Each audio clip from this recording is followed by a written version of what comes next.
Anjan, Special Crimes Unit, Season 1, Episode number 26.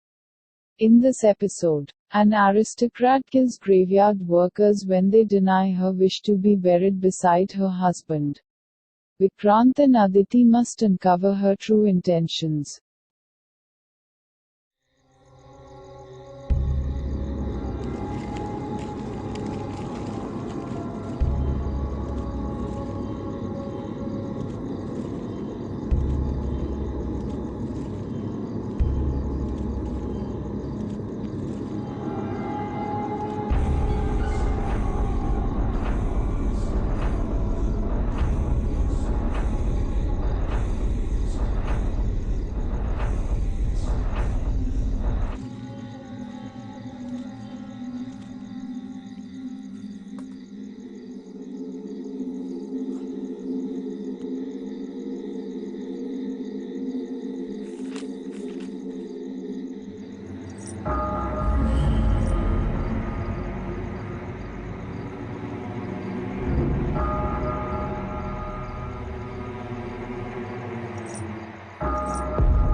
आदाब। लेकिन मोहतरमा, आपको यहाँ कब्रिस्तान में आना, वो भी इस समय? देखिए, बुरा मत मानना, नामंजूर है। कोई मसला है क्या आपका? हमें कब्र खुदवानी है। अच्छा, आप नाम बताइए, मैं लिख देता हूँ। बेगम नूर बानो। इंतकाल किसका हुआ है? किसी का भी नहीं, हमें अपनी कब्र खुदवानी है। देखिए, आपको अच्छी तरह से पता होना चाहिए कि औरतों का कब्रिस्तान में आना सख्त मना होता है। औरत और मौलवी साहब भी सवेरे आएंगे। हमें कब्र खुदवानी इसी वक्त, हमारे शौहर की कब्र के साथ। खाला, मैं आपकी कोई मदद नहीं कर सकता। कल सवेरे आ जाना, मौलवी साहब आ जाएंगे, उनसे आप दरख्वास्त कर देना। हमें सब कुछ अभी चाहिए, हमें अपने शौहर के पास जाना है। जाइए यहाँ से, अरे जाओ।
कब्र खोदने वालों की ही खुद रही है कब्र।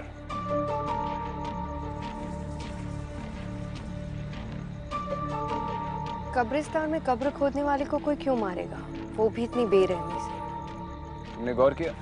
उसे मारकर कब्र में फेंक दिया, लेकिन ऊपर से किसी ने मिट्टी नहीं डाली। इसका मतलब जिसने भी ये किया है वो चाहता है कि ये कत्ल लोगों की नजर में आए। ये कम्युनल झगड़ा भी हो सकता है। सुरेश सर भी कह रहे थे उस कम्युनिटी के लोग काफी घबराए हुए।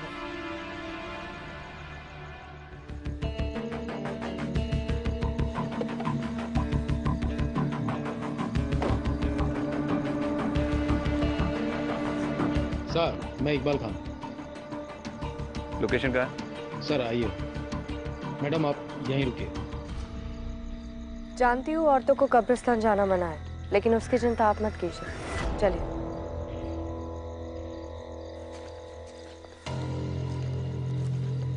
सर यही जगह है।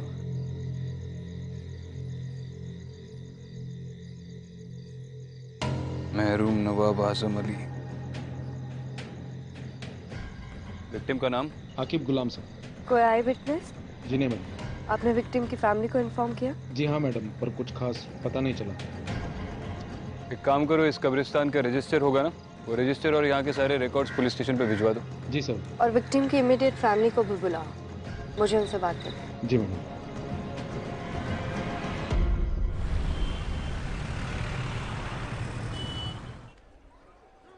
माफ कीजिए, आपसे कुछ सवाल पूछने थे, इसीलिए अभी आपको तकलीफ दी। आप ठीक तो है? अब कुछ ठीक नहीं हो सकता। एक बेटी है हमारी, हर वक्त पूछती रहती है अब्बू कहाँ, अब्बू कब आएंगे। मना किया था आपने, कब्रिस्तान का काम मत करो, कोई और नौकरी भी तो ढूंढ सकते हो। कहते थे खुदा का दिया हुआ काम है, ठुकराते नहीं। आकिब ने कब्रिस्तान की नौकरी कब से शुरू की? 3-4 हफ्ते पहले। और इन 3-4 हफ्तों के दौरान आपकी उससे कितनी बार बात हुई होगी? 1-2 बार बात हुई थी, पूछने पे बोलते थे सब सलामत, पर नहीं। हम जानते, उनकी आवाज में एक अजीब सी घबराहट थी। सब कहते हैं उस कब्रिस्तान में शैतान का साया, ये सब उसी का किया हुआ है। ठीक है, आप जा सकती हैं। अगर दोबारा जरूरत पड़ी तो बुलाएंगे।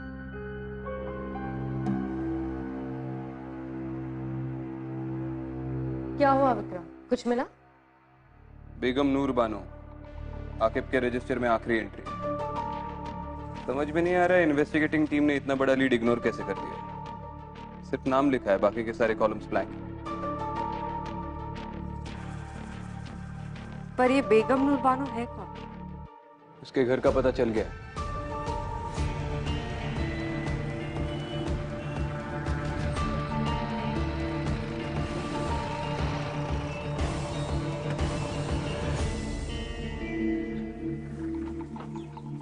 रुको यहीं पे।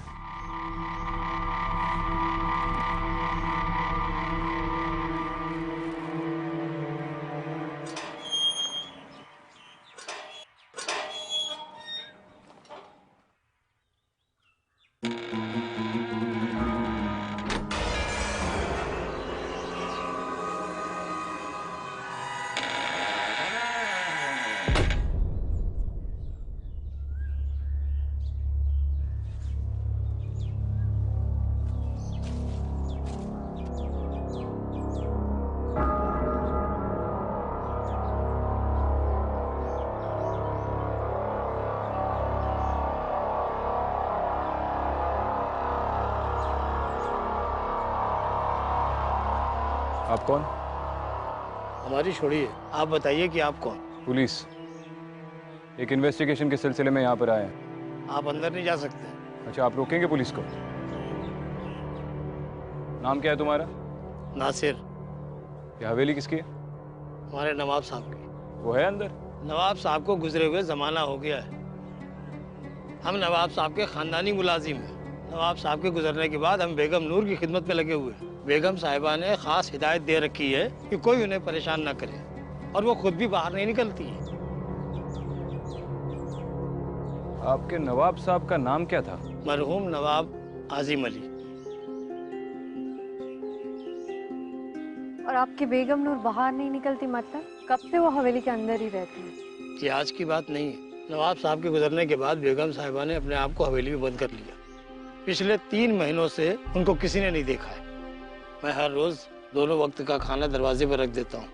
वो तो खुदा का शुक्र है कि वो खाना खा लेती है। तो पिछले 3 महीनों में आप बेगम साहिबा से बिल्कुल मुखातिब नहीं हुए हैं? बेगम साहिबा की आदत थी, वो इससे पहले भी 3-4 बार ऐसा कर चुकी है। वो अपने आप को कमरे में बंद कर लिया करती थी। शुरू में तो हमको भी बड़ा अजीब सा लगता था, डर लगता था कहीं बेगम साहिबा को कुछ हो ना गया हो।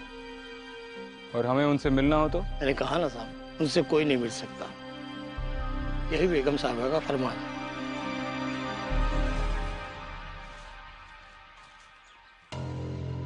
मरहूम नवाब आजिम अली, कुछ याद आया?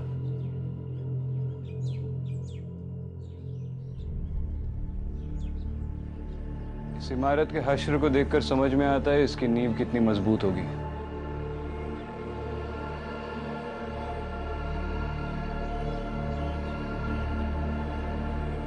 क्या कर रहे हो इकरा? भूख लगी है?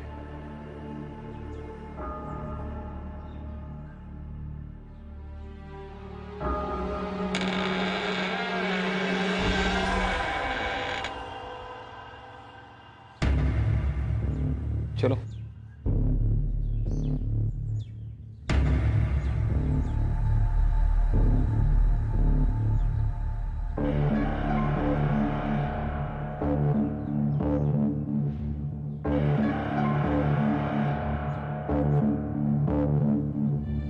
बहुत बड़ी हवेली है, एक जमाने में काफी शानदार रही होगी। इसकी हालत देखकर लगता नहीं है यहाँ पर कोई रहता होगा।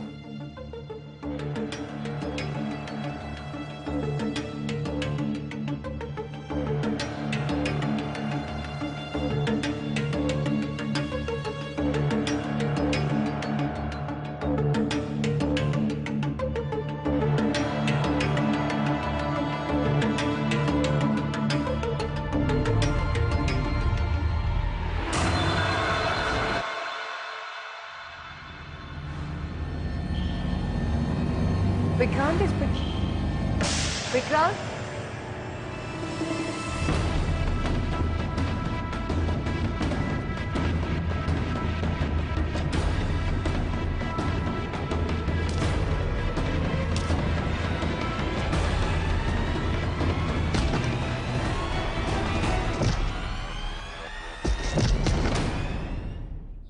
छोड़ दिया साहब, छोड़ दिया साहब। क्यों बे, सिर्फ खाना चुराने आया था और भी कोई प्लान था तेरा? और हमको देखकर भाग गया? नहीं साहब, मैं चोरी नहीं कर रहा हूँ साहब। तो ये खाना क्या बेगम ने तुझे खैरात में दिया? हाँ? नहीं साहब, ऐसी बात नहीं है साहब। पहले ये सामान सब अंदर जाता था और अभी कुछ ही दिनों से देख रहा हूँ कि ये सब बाहर ही रखा रहता है, तो इसलिए मैं ही उठा लेता हूँ साहब। सच बोल रहा है तू? हाँ हाँ साहब, सच बोल रहा है? हाँ, सच बोल रहा हूँ साहब।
कौन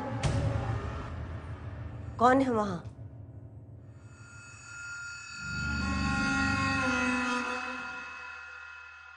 तुम अंदर कैसे आई? आई एम सॉरी पर मैं एएसपी अदिति शर्मा हूँ, मुंबई पुलिस। आप बेगम नूर बानो है ना? आपसे कुछ बात करनी है। किसी के घर में बगैर इजाजत के चोरों की तरह कैसे चले आए? हमारे कमरे में आने की जरूरत कैसे की? देखिए, मैं सिर्फ अपना काम कर रही हूँ। नासिर, मैम, मुझे आपसे एक मर्डर के सिलसिले में कुछ बात करनी है।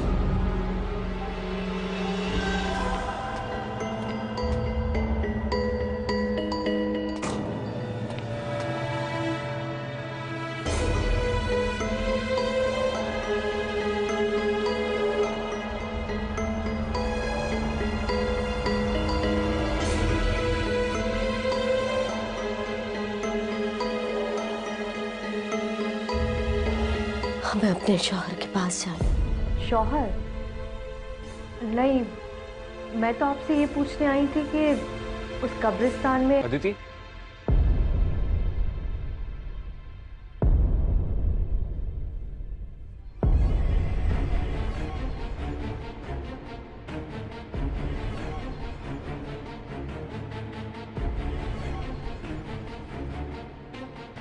चलो।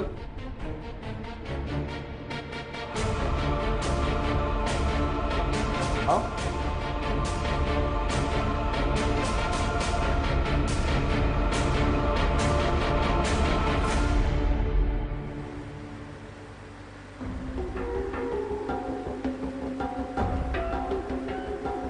तुम ठीक हो?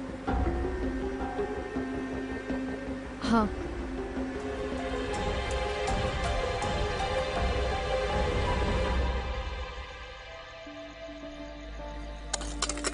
क्या जिंदगी है यार, रोज रोज एक ही काम। इससे अच्छा तो मैं मर जाऊं।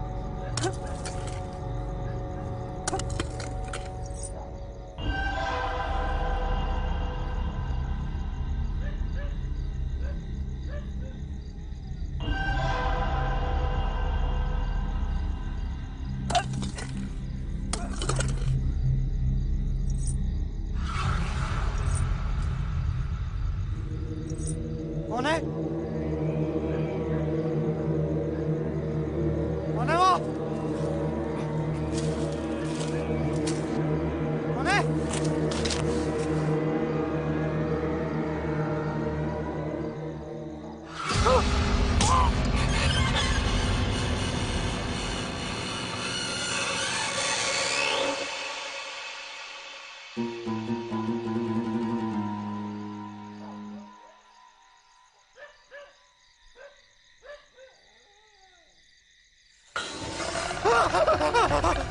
मुझे माफ कर दो, मुझे माफ कर दो। हमें अपने शौहर के पास जाना है। यासिर!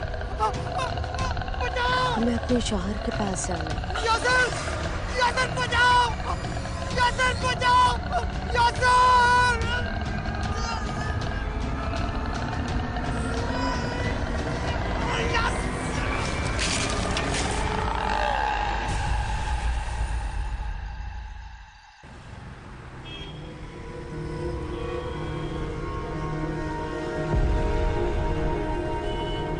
इतने लोग कब्रिस्तान में मारे जा रहे हैं सर, आप लोग क्या कर रहे हैं? आप कुछ भी नहीं कर पा रहे हैं, ऐसा क्यों सर? कुछ नहीं होता आप लोगों से, बस हाथ पे हाथ रख के बैठे रहिए। तुम सही कह रहे हो। अरे कांस्टेबल, इन्हें पानी पिलाओ, ठंडा करो इन्हें, गर्मी बहुत बढ़ गई है इनमें। क्या बात है, क्यों गला फाड़ रहे हो? सब वो शाकिब मेरा भाई था। आगे बोलो। सब उस रात को जब मैं उसके लिए खाना लेके गया, जैसे मैं दरवाजे के पास पहुंचा तो उसके चिल्लाने की आवाज आ रही थी। ऐसा लगा जैसे वो किसी से माफी मांग रहा है। मैंने आसपास बहुत ढूंढने की कोशिश करी लेकिन सब वहां पे कोई था नहीं। आखिर कब तक ऐसे कब्रिस्तान में लोग मरते रहेंगे साहब? हमें जवाब चाहिए। सही वक्त आने पर सारे जवाब मिल जाएंगे। अभी तुम लोग घर जाओ। मेरे ख्याल से ये सब कुछ बेगम नूर कर रही है। इसका मतलब दिन भर घर पे छुपकर बैठने वाली रात को बाहर निकलती है। विक्रांत, तुमने बताया था ना, उस गरीब आदमी ने कहा था कि पिछले कई दिनों से मुलाजिम का रखा खाना किसी ने नहीं उठाया और खाना खाए बिना कोई जिंदा नहीं रह सकता। तो इसका मतलब ये है कि वो मर गई है और उसकी आत्मा ये सब कुछ कर रही है। उस मुलाजिम ने भी कहा था कि बेगम नूर महीनों तक बाहर नहीं आती है, तो हो सकता है कि अकेलेपन में उसकी मौत हो गई हो और किसी को पता नहीं चला हो। और मेरे ख्याल से उसकी बॉडी अभी भी उसी हवेली में। अब इसका जवाब तो वो हवेली ही दे पाएगी। खाना खाया तुमने? नहीं, क्यों? नहीं, उस मुलाजिम ने खाना घर के बाहर तो रखा ही होगा और अब तो वो चोर भी पकड़ा गया। अरे तुमने ही तो कहा खाने के बगैर कोई जिंदा नहीं रह सकता।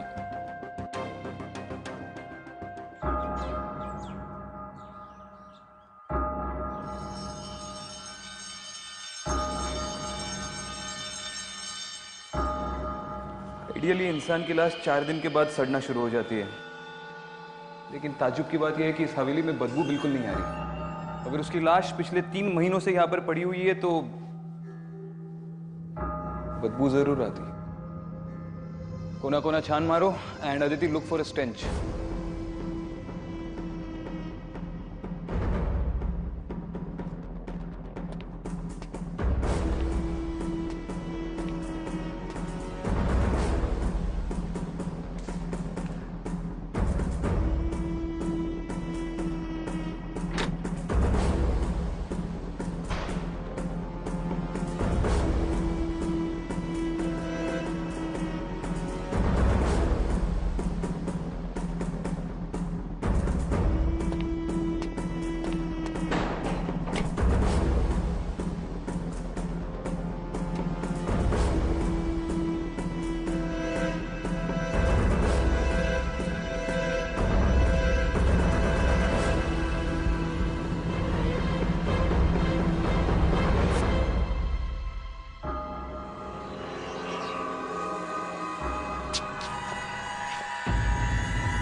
विक्रांत, ये बेगम नूर ही है। उसके गले में जो हार है उसे मैंने उसकी हर तस्वीर में देखा है। उस दिन वो मुझसे अपने शौहर के बारे में कुछ पूछ रही थी। हमें अपने शौहर के पास जाना है। उसका शौहर वही है ना जिसकी कब्र हमने उस कब्रिस्तान में देखी थी, नवाब आजिम अली। विक्रांत, मुझे लगता है कि हम बेगम नूर की कब्र उसके शौहर की कब्र के पास बनाते तो शायद उसकी आत्मा को शांति मिल जाए और ये सब कुछ रुक जाए। शायद हाँ, शायद ना, लेकिन ये कंकाल पिछले 3 महीनों से यहाँ पर पड़ा हुआ है। यकीनन अब वक्त आ गया है कि उसे दफनाया जाए।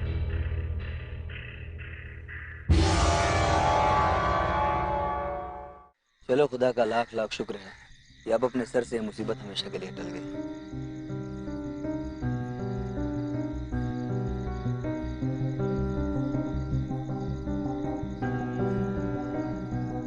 मुझे लगता है अब सब कुछ ठीक हो जाएगा। कम से कम देर से ही सही बेगम नूर की आत्मा को सही अंजाम तो मिला।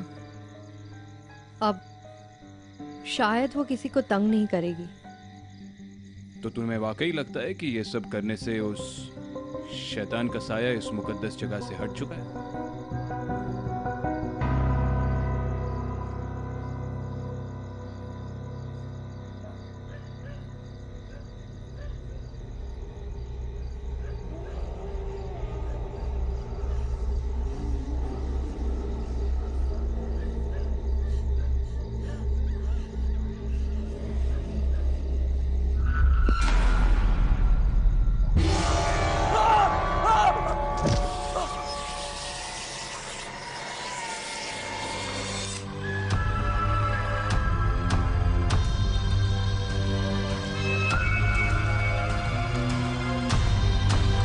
हमें अपने शौहर के पास जाना है। बेगम नूर बानो, नवाब आजिम अली, क्या लाइफ रही होगी इनकी एक जमाने में। मुझे तो दिलचस्पी इस बात की है कि अब इतनी बड़ी प्रॉपर्टी का क्या होगा। अब ना तो नवाब रहे ना ही बेगम साहिबा।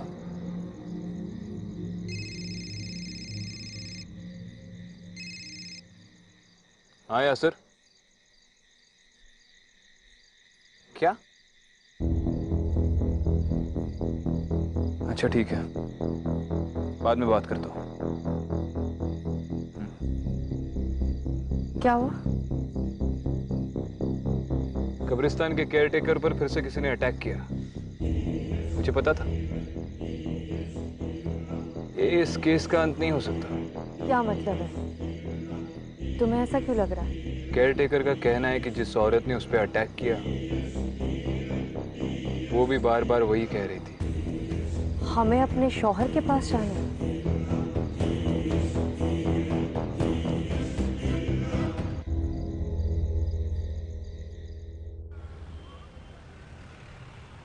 नवाब साहब बहुत ही इज्जतदार आदमी थे। लोगों का उनसे बहुत लगाव था। उनकी मौत कैसे हुई? तकरीबन 15 साल पहले उनके घर वालों ने उनकी गायब होने की रिपोर्ट लिखवाई थी। गायब होने की? वो गायब कैसे हुए थे? वो जंगल से गुजर रहे थे, तभी उनके साथ कोई हादसा हुआ और उसके बाद वो घर लौट कर नहीं आए। कैसा हादसा? वो तो कुछ पता नहीं चला। फिर हमने जंगल के अलावा आसपास के कब्रिस्तान और मुर्दा घरों में बॉडी ढूंढने की कोशिश की, लेकिन बॉडी नहीं मिली। बस उनके कपड़े और जूते मिले। ये नवाब साहब की किसी के साथ गांव में दुश्मनी या फिर पैसे या प्रॉपर्टी को लेकर कोई प्रॉब्लम्स थे? सर, दुश्मनी तो क्या होगी, वो तो अपना सब कुछ बेगम साहिबा ट्रस्ट के नाम ही करना चाहते थे। उनके मरने के बाद बेगम नूर ही उनकी ट्रस्ट चलाती थी और जो पैसा है वो उसी ट्रस्ट में है। उस ट्रस्ट का एड्रेस है आपके पास? जी सर, ये रहा।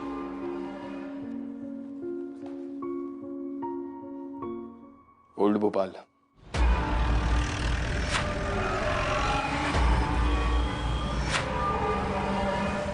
बेगम साहिबा किसी फरिश्ते से कम नहीं थी। खुद की औलाद ना होने की वजह से उन्होंने बच्चों के लिए ट्रस्ट शुरू किया था। फिलहाल कैसे चल रहा है आपका ट्रस्ट?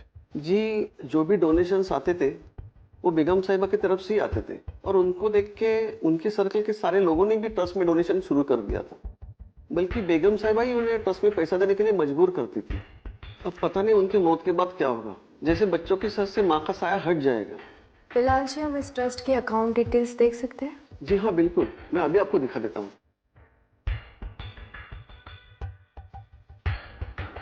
जी देखिए,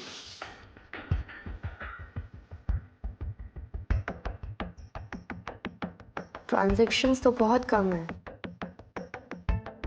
पिछले 1 साल में तो बिल्कुल ही नहीं है। लेकिन उससे 1 साल पहले 25 लाख की रकम और 10 लाख रुपए और किसी ने विड्रॉ किए। बिलाल जी, बेगम नूर के अलावा इस ट्रस्ट से किसे विड्रॉ करना अलाउड था?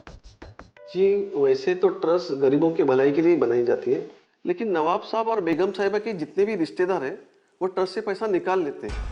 उनकी विल में ही ऐसा लिखा है। ये फंड्स कहाँ ट्रांसफर हुए थे?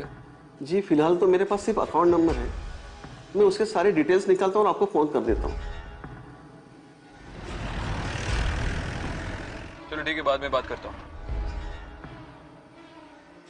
कुछ पता चला?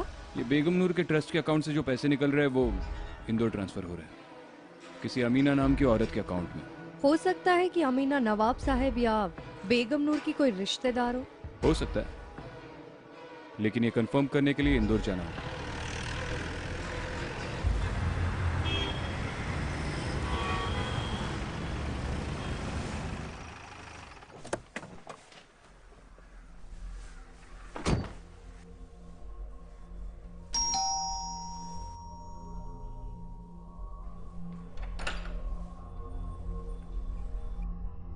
जी बोलिए, आप कौन? आप अमीना? जी आप? मुंबई पुलिस, आपसे कुछ बात करनी है, अंदर आ सकते हैं? हम आपसे एक केस के सिलसिले में बात करने आए हैं। हाँ पूछिए, क्या पूछना है आपको? आप बेगम नूर बानो को जानती है? हाँ, नाम सुना है उनका। अच्छा, तो उनके ट्रस्ट से पहले 25 लाख और फिर 10 लाख, टोटल मिला के 35 लाख आपके अकाउंट में कैसे जमा हुए? अच्छा ठीक है, आप उनके शौहर नवाब आजिम अली को तो जानती होंगी? हाँ जानते हैं, वो मेरे अब्बू के काफी अच्छे दोस्त थे, हमारे घर काफी आया करते थे। कमाल है, तो फिर आप उनकी बीवी को नहीं जानती? दरअसल बात यह है कि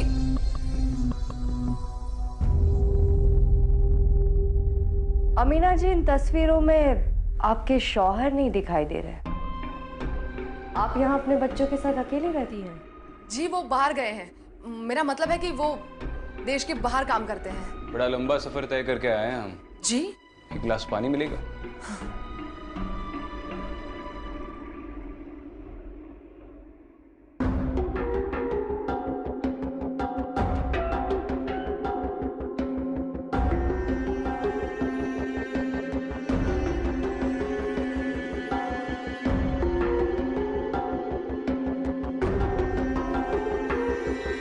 शुक्रिया।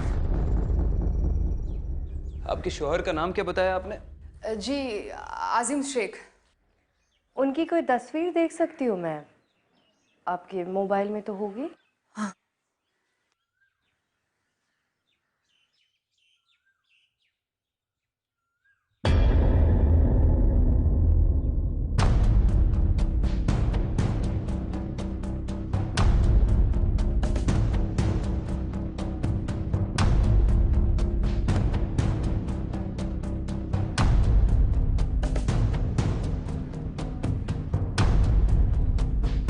नवाब साहब?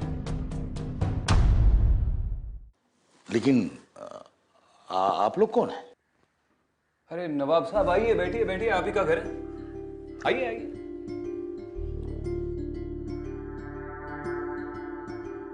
किरण सिंघल, मुंबई पुलिस। अमीना जी, आपने बताया नहीं कि आपने अपने अब्बू के दोस्त के साथ शादी कर ली। पुलिस को गुमराह करने का नतीजा जानती है आप? देखिए जनाब, आप जो भी हैं अपने वजूद में रहकर बात कीजिए। यहाँ इज्जतदार लोग रहते हैं। किस इज्जत की बात कर रहे हैं आप नवाब साहब? आपके भोपाल में तो आपके लोग आपकी कब्र खोदकर आपको दफना चुके हैं।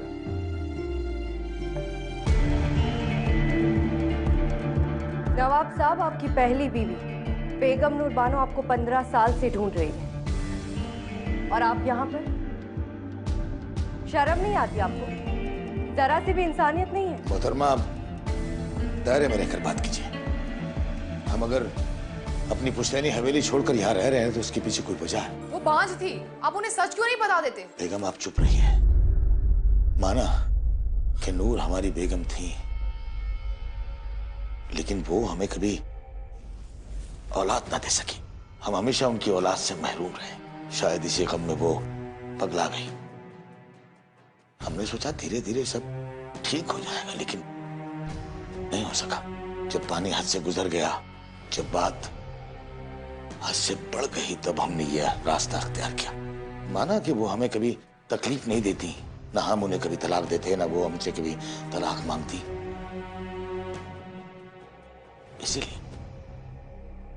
इसीलिए हम अपनी जायदाद, अपनी हवेली सब कुछ छोड़कर चले आए उनके नाम। उन्होंने वो हवेली नहीं छोड़ी, चुके उन्हें अंदेशा था कि उस पर कब्जा ना हो जाए। और आप ऐसी औरत की बात सुनकर चली आई। 3 महीने पहले उनकी मौत हो चुकी है। इन्ना लिल्लाहि व इन्ना इलैहि राजिऊन। और क्योंकि वो घर से बाहर नहीं निकलती थी, किसी को भी उनकी मौत की खबर नहीं हुई और उनका शरीर उसी हवेली में सड़ गया। या अल्लाह, इतनी दर्दनाक मौत। या अल्लाह, उन्हें जन्नत नसीब हो। वो तो उन्हें होगी। अब हम चले, दोबारा मुलाकात होगी।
सर,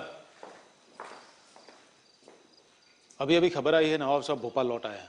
उन्हें हवेली की ओर जाते हुए देखा गया सर।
हम आपके कसूरवार हैं, गुनहगार हैं आपके। बहुधा हमारा मकसद आपको तकलीफ देना नहीं था, लेकिन क्या करते, थक गए थे। हमने आपके साथ बहुत बुरा किया, हमें माफ कर दीजिएगा, माफ कर दीजिएगा।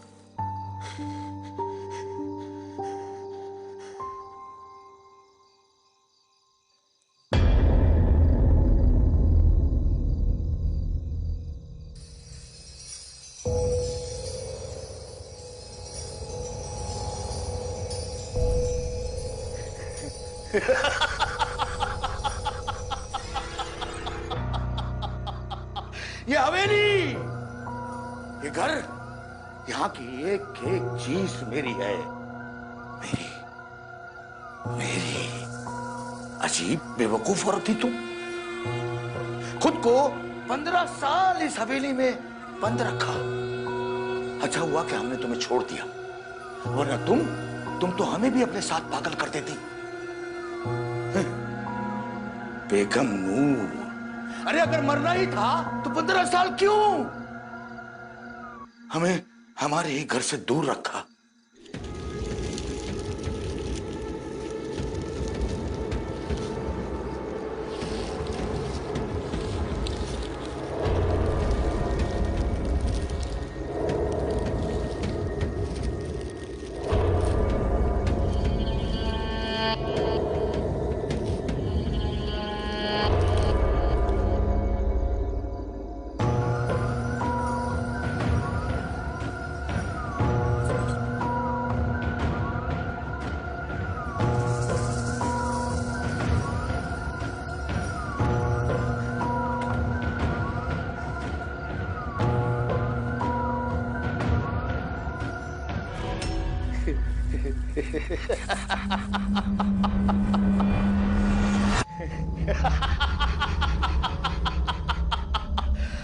शुक्रिया बेगम, शुक्रिया।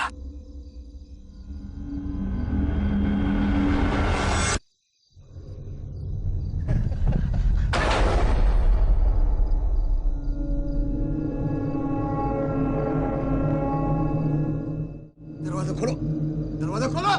नासिर, कहाँ जा रहे हैं आप?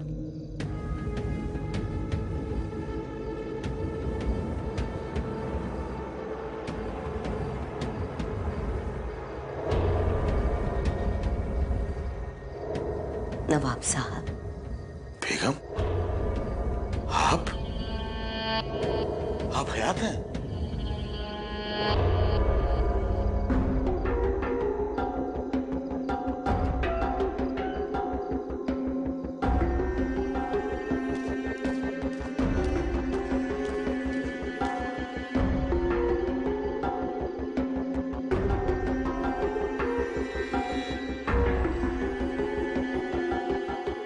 साल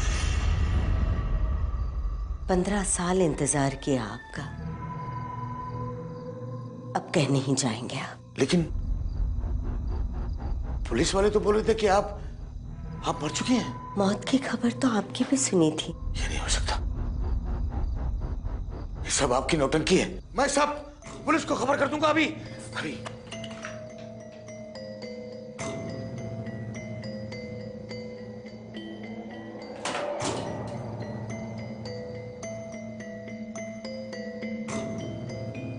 बेगम, हमें माफ कर दीजिए, हम आपको तकलीफ देना नहीं चाहते थे, हम आपके गुनहगार हैं। बहुत इंतजार करवाया आपने, अब कहीं नहीं जाने दूंगी।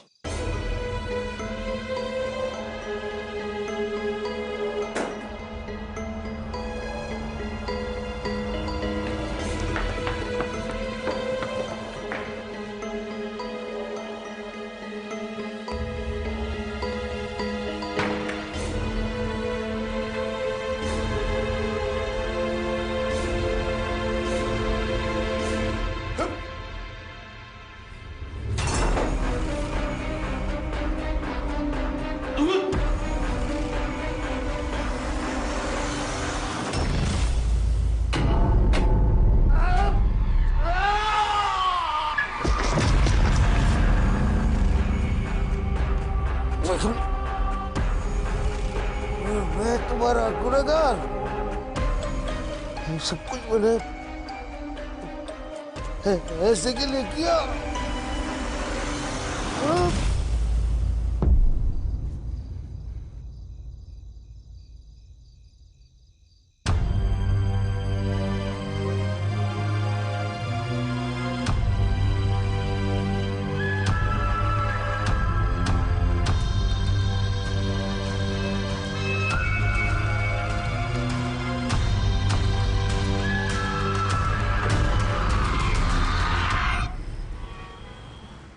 तुम्हारी अमीना से बात हुई? हाँ, इन्फॉर्म कर दिया और कब्रिस्तान कम्युनिटी वालों की रिक्वेस्ट के बारे में भी बताया। सरप्राइजिंगली वो मान भी गई। कौन सी रिक्वेस्ट? वो लोग चाहते थे कि नवाब साहब की कब्र बेगम नूर की कब्र के पास बनाई जाए ताकि उनकी आत्मा को शांति मिले। और अमीना इस बात को मान गई? मान गई।